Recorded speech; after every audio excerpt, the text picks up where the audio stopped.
Thank you very much. Thank you for being here. Thank you for throwing away a wonderfully crisp afternoon to listen to a topic that is not only ominous sounding, but is sure to depress you, as it has me for many years. But let me thank you for the invitation to come and speak here today, especially to Hillary Rantisi, who's not here, who's sick. It's an honor to be here, and a special privilege for me to be introduced by Professor Salih Esfahani, whose work has been wonderfully helpful in the process of not just understanding Iranian politics, but Iranian political economy, which has a great deal in terms of its significance for the kind of topics that I'll be talking about today. So it's wonderful to be here. Before I begin, I thought it'd be useful to frame how I got interested in this topic, and specifically the project that you kindly mentioned, the first volume of which is already out in print, but there will be 2 more volumes that I have been working on with colleagues at Brown University and at MIT at the Center for International Studies and at the University of Waterloo in Canada. About 6 or 7 years ago, when I was a lowly graduate student at Brown, I joined up a workshop group on U.S.-Iran relations that was particularly interested in understanding the role of perceptions and misperceptions in the relationship. And back then I was particularly interested in the topic of enmity. I was going to write my doctoral dissertation on the topic of enmity in international politics to court not just U.S.-Iran enmity. And I was a far distance away from having any interest in Iranian politics, having grown up there and just watching daily news events. I had no interest in writing anything on Iran. But nevertheless, I got pulled into this workshop, and the first meeting that was put together, at which Chuck Hogan was present in Musgrove, aimed to bring together former policymakers from Iran, some of whom were now in exile or could travel but were outside of government, and former policymakers from the Reagan administration who were retired and or were active in think tanks in Washington, D.C. And the methodology behind the conference was what's called a critical oral history. The methodology called for bringing former officials face-to-face together with the aid of newly declassified documents and journalistic expertise from that period to really examine missed opportunities between the 2 countries over the course of the last 30 years or so. And what really pulled me into the project was that after that meeting, it became clear to me just how very little I knew about Iranian politics after having listened to Iranian officials and their perceptions of U.S. strategy in the Middle East and U.S. national interests, and more importantly, American officials. I was really bowled over to learn the extent to which those working in Washington had very limited understanding of Iranian domestic politics and the strategic thinking of Iranian leaders.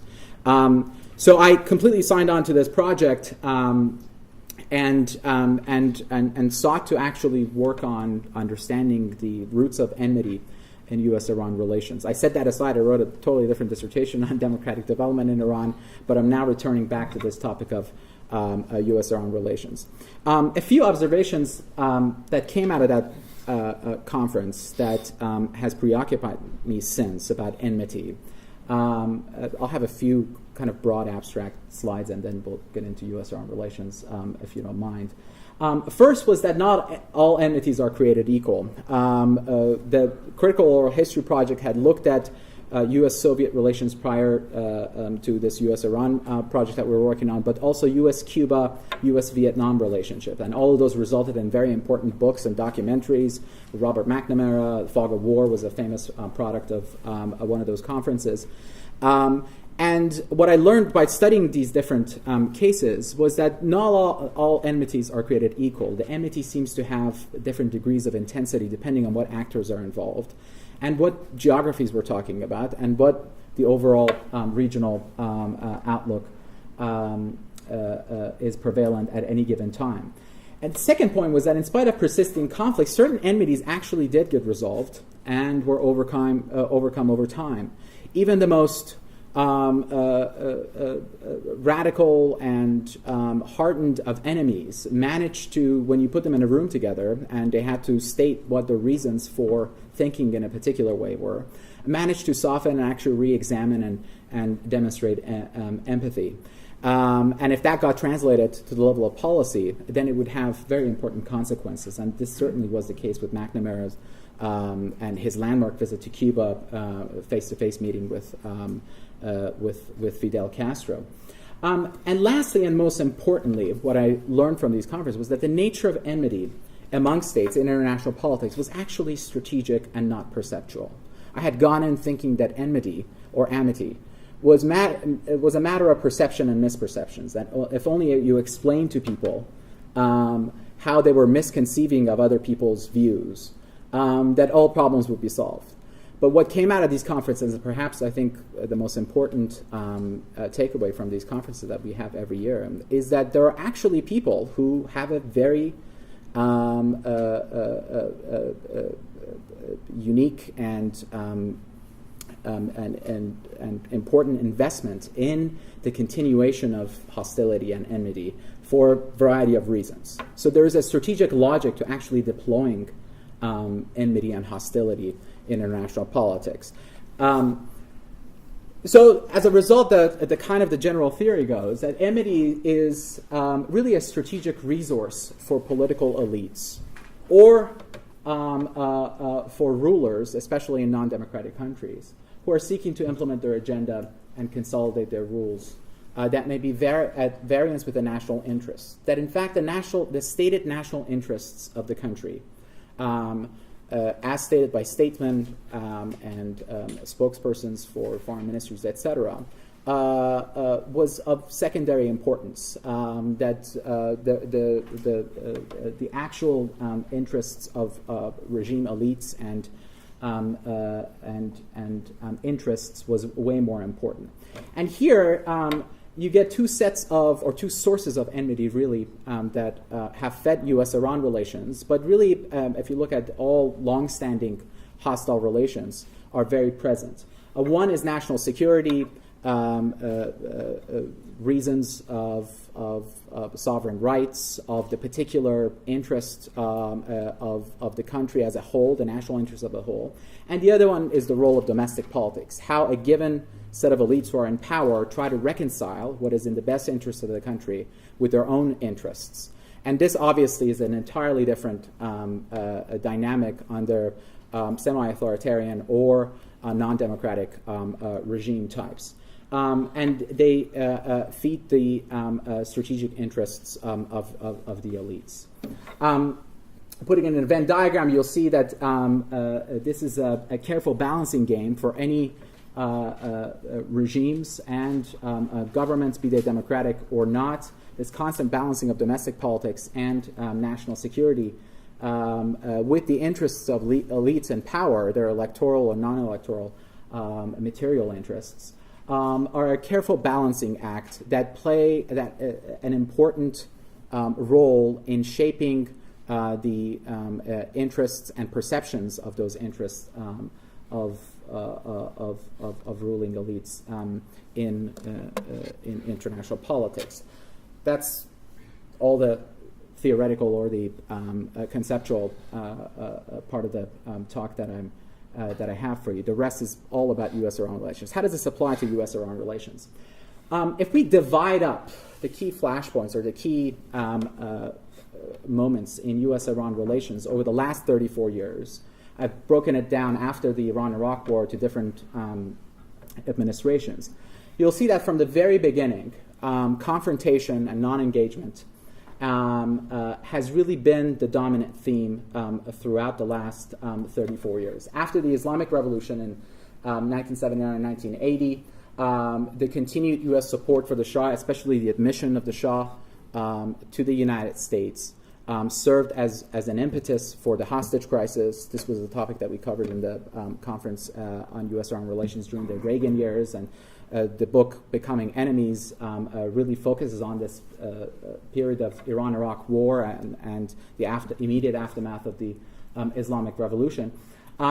And this really is the inaugural moment in U.S.-Iran enmity, and a moment that I would argue is really the main reason why to this day the two countries are so far apart and the regime interests have diverged so far away from the national interest in both countries. The psychological trauma of the hostage crisis in the United States is something that's really underestimated by a lot of Iranian officials to this very day.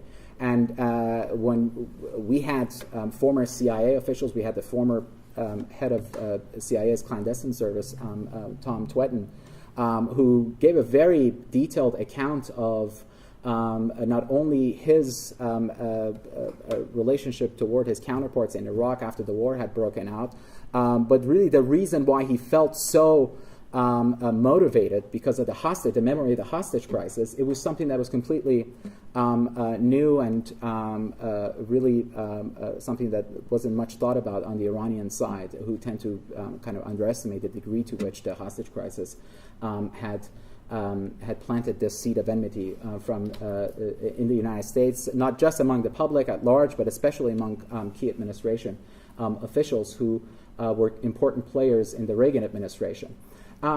At the same time, one thing that came out about this period on the Iranian side was that the Shah's admission to the United States to seek cancer treatment in this period was something that was totally underestimated by the Carter administration, the kind of response that it would engender, the kind of carte blanche it would give to the radical Islamists to really marginalize more moderate and democratic nationalists in Iranian politics at that point. But really the incubation period that entrenches this enmity after the immediate aftermath of the revolution is the Iran-Iraq War. The Iran-Iraq War, if you travel to Iran, and I happen to grow up in Iran in this period, was a very formative period for the Islamic Republic. Not only did it help the regime to consolidate its power over other factions, but more importantly, it helped the Islamic Republic really craft a particular identity for the regime as a revolutionary force that had real and present enemies in the region and beyond. It linked the United States not just to the support of the Shah prior to the revolution, but the active, engaged, scheming behind the scenes during the Iran-Iraq War and the support for Saddam Hussein. And here, I think from the perspective of the Americans, the really felt significance of the war for the public at large in Iran was quite underestimated. A lot of American officials thought that this was a war that the Iranian public at large disapproved of or did not feel a part of, and it was really shocking to find out that it wasn't up until the second or third year of the war that American policymakers started to actually look at the public attitudes at large in Iran and to really take seriously the fact that the regime had very successfully linked the prosecution of the war with its revolutionary aims, with its advancement of the national interest in Iran. And this was something that, again, growing up in Iran for me was very real. There were daily reports of advancements or setbacks, and everyone was tuned in. Doesn't matter whether you approved of the Islamic Republic or not. But this lost decade really represented the fertile grounds for enmity, and furthermore for the establishment of particular tangible reasons for the Islamic regime in Iran and for Washington in terms of their reasons for continued enmity in the decades after. In the period after the war, the Rafsanjani and George H.W. Bush period, there was a period of cautious optimism. President Bush Sr. famously in his inaugural address mentioned that goodwill begets goodwill. If the Iranians help with the release of hostages in Lebanon, then there would be reciprocation by the United States. Former President Rafsanjani and those around him, many pragmatists who are now in power in Iran, in the Rouhani administration, were really getting their first taste of national security experience in this period, and they all would unanimously tell you that Iran did its part to express its goodwill, but got nothing in return. And that was also very significant in terms of the marginalization of pragmatists later on, as we will see. But from the American side, this is really largely attributed to the Cold War hangover, and especially the manner in which the Bush administration was preoccupied with inaugurating a new world order, ensuring the transitions in Eastern Europe and in the Caucasus and Central Asia. Very little time to really pay attention to Iran, and at any rate, although Iran had helped with the release of hostages in Lebanon, its continued support for Hezbollah and other radical Palestinian groups were not going away, and that was something that Washington wanted them to do. But again, as a result of these critical oral history conference, one thing that we discovered, especially from the standpoint of the CIA and the National Security Council in the Bush senior years, is that report after report, internal report after internal report demonstrates that the United States government was actually still not convinced that the Islamic Republic had a firm hold on a power because its legitimacy was not that of a democratic country, that the people were largely disaffected with the regime, and especially in the aftermath of the war, where the regime was severely weakened, that there would be opportunity for other groups, be they Mujahideen Khalq, the opposition offshoot in Iraq, or some group of former national Democrats in Europe to at some point be able to exert influence inside Iran again. And this is, again, it's a very shocking finding when you read the declassified documents from this period. Fast forward to Khatami-Clinton period, a period of failed engagement, but a period that I think is vastly understudied in terms of really the fact that no positive development came as a result of this very historic opportunity. And I think it has important implications for the way we look at Iran's negotiations with the United States today. This is a period where Iran's nuclear program is dormant. It's not even on the negotiating agenda.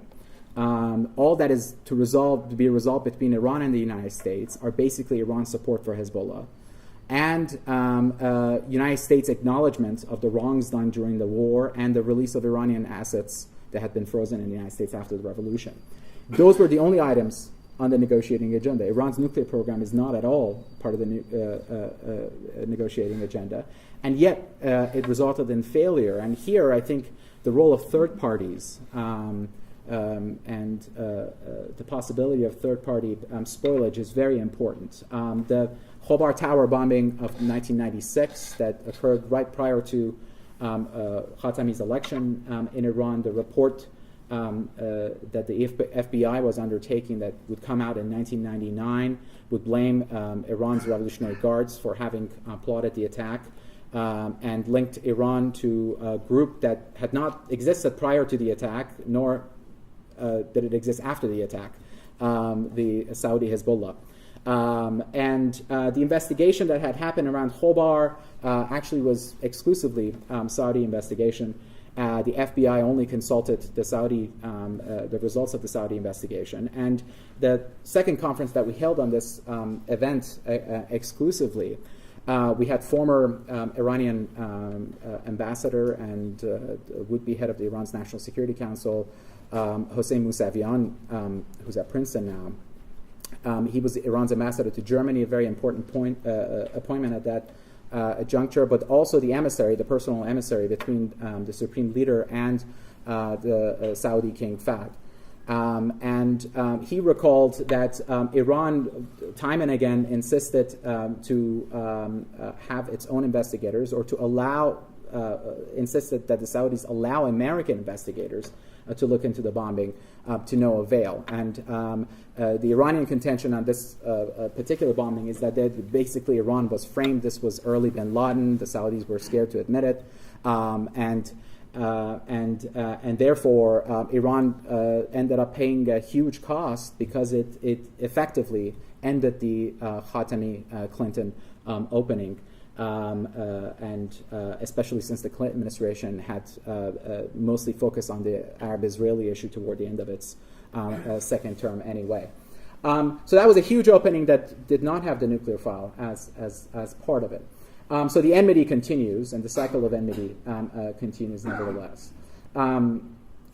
Then, during the Khatami Bush years, I mean, the story here, the rest of the way, is fairly well known. I won't try to exhaust it.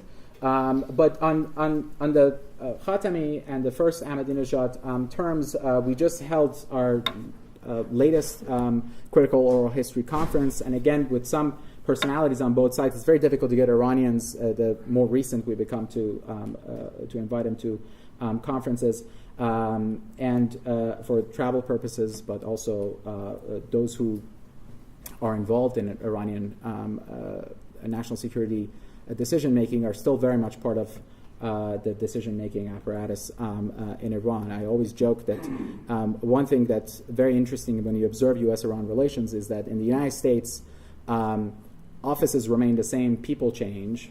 In Iran, people say the same, offices change. So there's always constant new outfits, whether think tanks or new positions that former officials are pushed around to or circulate inside.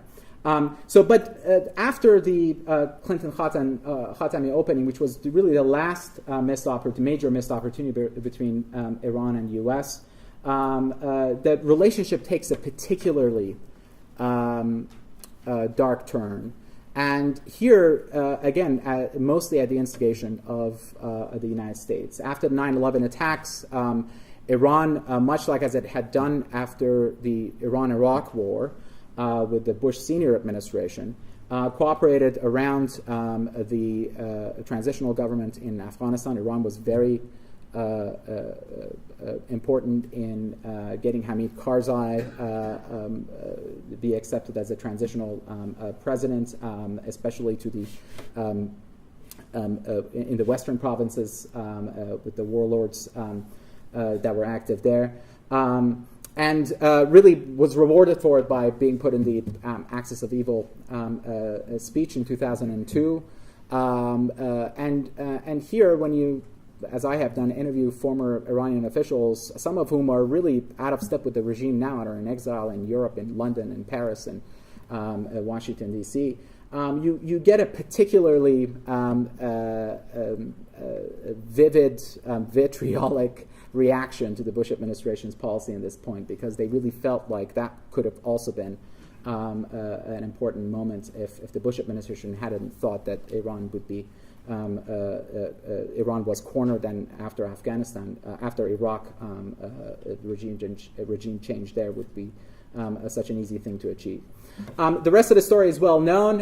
The enmity kicks into higher gear, and then we get, with Obama, especially in his first inaugural, another nod to engagement, exchange of letters, the content of which we still don't know.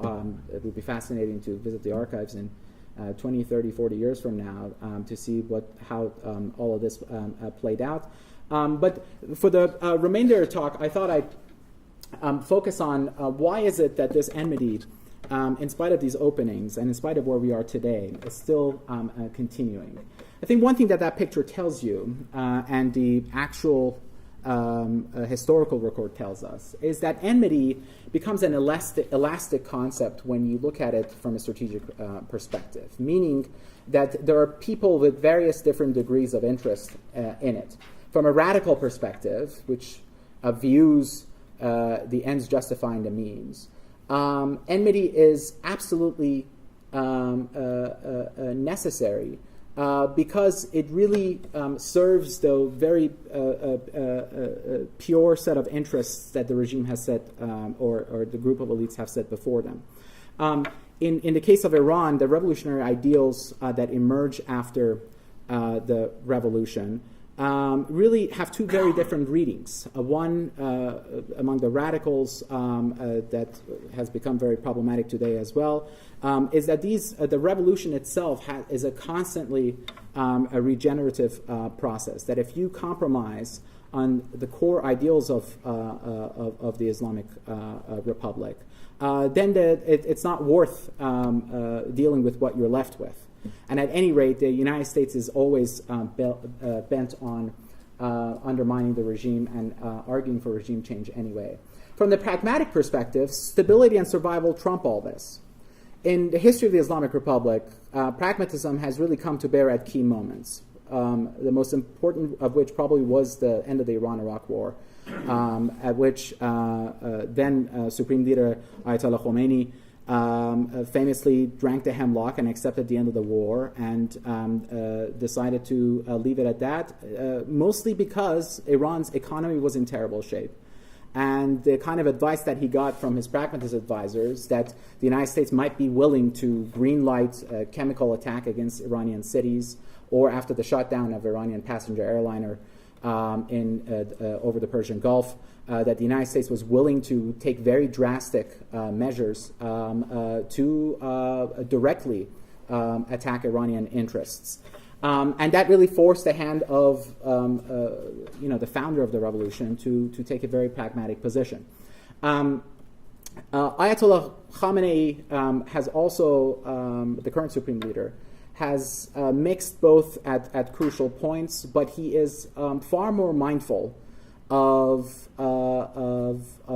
the importance of using and deploying the radical line to marginalize and deal with domestic competition and opposition. And that's something that we've seen time and again, that sort of so-called tacit approval, not so much tacit, the direct, very expressed approval of Ahmadinejad's election or non-election in 2009 was really a direct evidence of this. But as we see today, in terms of his tacit approval of Rouhani's outreach to the United States, but also of Khatami's outreach in the late 90s, he is not at all opposed to talks if they do not compromise his standing and the standing of radical elites in the regime. The second and most important aspect or implication of all this from the conferences, but also from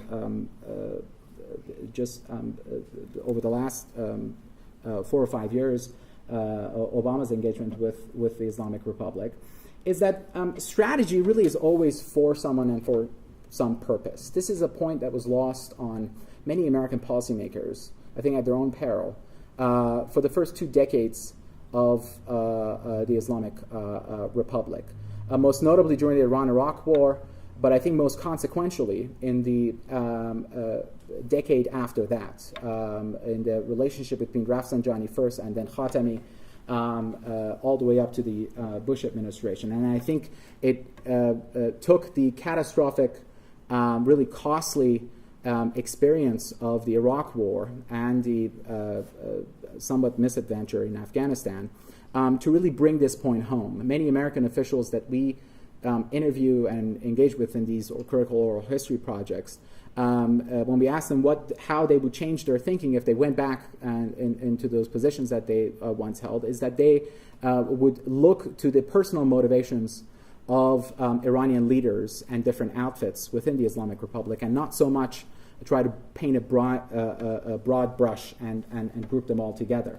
And I think we see this kind of attitude now reflected in the Obama administration's thinking on Iran, especially since the elite Quds force of the Revolutionary Guards in Iran seems to be operating quite autonomously from the interests and the rationale of the sitting government in Iran, and perhaps even it is at variance with the strategic thinking of the supreme leader as a whole as well.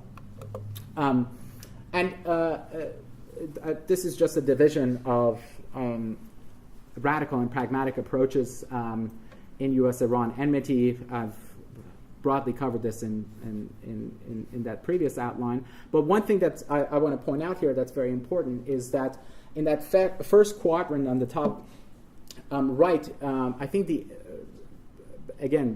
reason why I mentioned it's so important to go back and revisit that moment if U.S.-Iran relations are to advance at a very deep and meaningful way beyond the nuclear talks that are being held right now. It's really revisiting the ghosts of that period that have very little pragmatic lessons from that period. This was a period of radical actions on the part of both countries that have really consolidated the enmity to the level that it is that exists today. Additional factors and dilemmas in all this: the rise of the new radicals in Iran. I think, given the harsh response of the Bush administration after the Axis of Evil speech, and the fact that Ahmadinejad and his cohort of neoconservatives, new radicals, whatever you want to call them, became so ascendant, we have seen that radical responses beget radical responses, and the circle goes on and on forever. Part of the difficulty, I think, with thinking optimistically about the future of U.S.-Iran relations today, even with the kind of outreach that the Iranian government has put forward, is that these new radicals are going to be very difficult to put back in their box.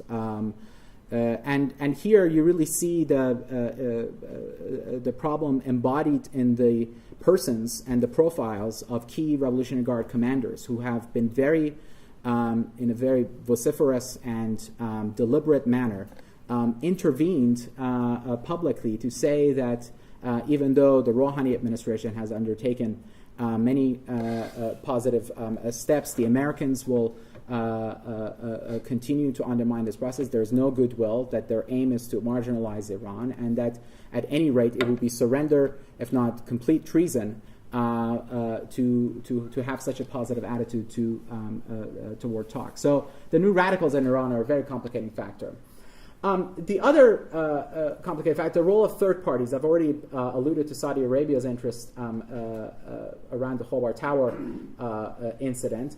But starting with Israel, Israel's experiencing a particularly radical moment in its foreign policy today. And I mention this because up until I looked into the archives, it was completely unknown to myself and many other researchers who worked on the team that in the 80s, during the Iran-Iraq War, if you consult the kind of memos that were sent to National Security Advisor first Al Haig and then later on Brent Scowcroft, by Israeli officials, and especially then Israeli Defense Minister Yitzhak Rabin, you get these very vivid, direct messages saying Iran has a historical tie with the state of Israel. You cannot isolate and alienate the Iranian regime. They'll get over this revolutionary fervor. Do not tilt towards Saddam. And you find Israeli officials time and again pointing this out, and I think that's part of the reason why Israel actually was active in covert arms dealing with Iran during the Iran-Iraq War as well. But the Israeli government, even though it took the attitude and the rhetoric of the Islamic Republic during those rabid revolutionary days, still had a very pragmatic outlook toward the future of this relationship, and kept out hope that this would eventually resolve, because Iranians were much closer to Israel's interests at the end of the day than Arab countries were. And that's something that I think has been somewhat wiped out with the rise of the ultra-conservatives in Israeli politics and the turn to the hard right by Israeli government. That's a very dangerous and I think ominous development. Similarly, Saudi Arabia, which has been one of the pillars of United States geostrategy in the Middle East, really since the Islamic Revolution, is feeling particularly endangered and its interests undermined by the possibility of talks with Iran, and would very much like to have that privileged position with Washington that it once did. And I've already talked about the IRGC Quds Force, but I grouped them all, the three together, because I actually think the future of U.S.-Iran talks, if we are going to visit the ghosts of that first decade after the Islamic Revolution, hinges to a large extent to the kind of attitude and the postures that these groups take. There's been this remarkable development over the course of the last 2 weeks, I'm sure you've all noticed it in the news, that if you listen to the kinds of rhetoric coming out of the Revolutionary Guards in Iran, what the Saudi ambassadors and a former ambassador, Prince Bandar, and Prince Turki have been saying about U.S. foreign policy toward the Arab dictators in the region and toward Iran's behavior in Syria, and what the Israeli and what Benjamin Netanyahu has been saying about Iran, you actually find complete agreement between these three groups on the future of talks between Iran and the United States. All three groups oppose it. They think it undermines their interests. There's this very bizarre alignment and alarm among these three groups that are completely at variance and in many respects are at war with each other. They're the reason why these interests have become so irreconcilable. So thinking about the Iranian nuclear program, it's the role of international sanctions, the most punishing regime of economic and political sanctions against Iran. That's one bargaining chip that the Obama administration has. But really resolving the role of third parties in this scenario is quite important indeed.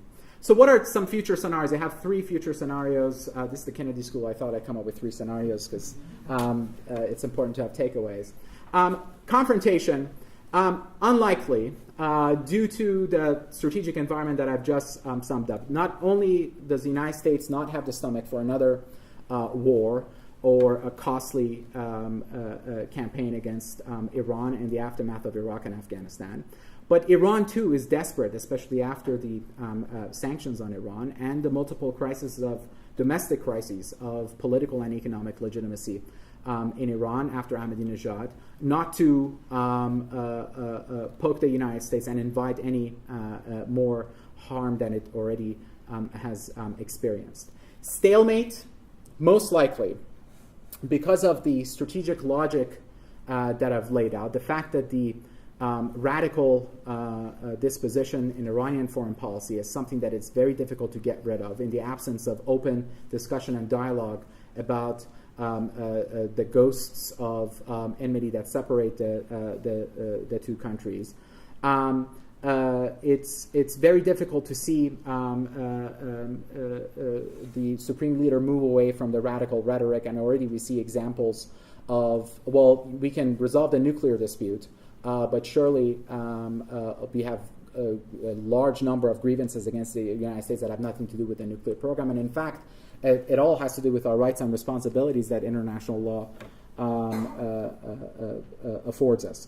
From the U.S., I think stalemate is likely because domestic political constraints in Congress, another cohort that I didn't mention in the third party section, is really the hard right in Congress, who have also been threatening to put forward even a harsher regime of sanctions against Iran and to undermine the administration's efforts at reaching any sort of agreement. So for domestic political purposes, and here the role of interest groups peddling Israeli and Saudi interests are very important, not to mention the interests of the Mujahideen Khalq organization that has recruited a rather menacing team of former American officials and policymakers. For those reasons, I think stalemate is pretty likely. Whether progress is likely, progress is always a possibility, but it depends to a large extent on diplomatic ingenuity on the part of both countries.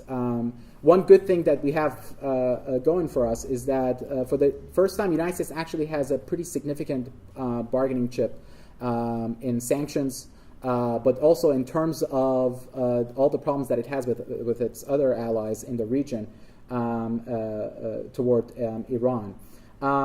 And Iran, at the same time, has really, for the first time, a group of officials in its government who are very mindful of the kind of fine line that they have to walk, having watched the experiences of the Khatami and Ahmadinejad administrations, one from the left, one from the right, trying to question the wisdom of the decision-making of the supreme leader, especially. Rouhani and his team of foreign policy experts have really cut their teeth in the last 25 years studying the kind of personal relationships that need to be developed, the kind of phrasing and the very vocabulary that needs to be used both domestically and abroad, not to rile up any kind of opposition among the hardliners, both inside the country and in the United States. And in this, I think, if you, as I do, follow the tweets and the Facebook posts of Iran's foreign minister, Javad Zarif, and even the Iranian President Rouhani himself, you'll see that that awareness is very present, and it's a very positive development indeed. So progress is possible, but I think ultimately stalemate is the most likely scenario going forward. And here I'll leave it at this set of pictures. In the last week, there's been this controversy in Iran. There have been posters going up, put up at night by Basiji militiamen. These are Iran's sort of domestic militia force overnight. They've been putting up in many places in Tehran and in other major cities that show the United States at the negotiating table with Iran.